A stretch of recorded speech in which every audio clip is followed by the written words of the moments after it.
মা। একটু যখন বড় হলাম, দেরি করে বাড়ি ফিরলেই তার সে কি টেনশন।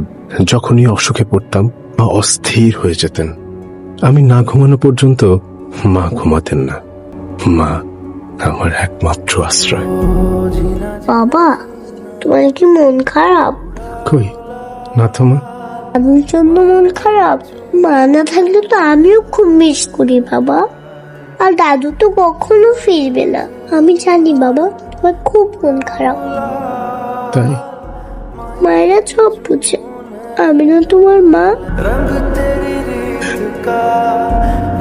মায়েরা কখনো আমাদের ছেড়ে যায় না, তারা আমাদের সাথেই থাকেন, কখনো মা হয়ে কখনো মেয়ে হয়ে। যে মানুষটি জীবনের সবচেয়ে বেশি গুরুত্বপূর্ণ, কাছে থাকতে তাকে সময় দিন, কথা বলুন আর মায়ের খেয়াল রাখুন, কারণ মা মানেই সবকিছু।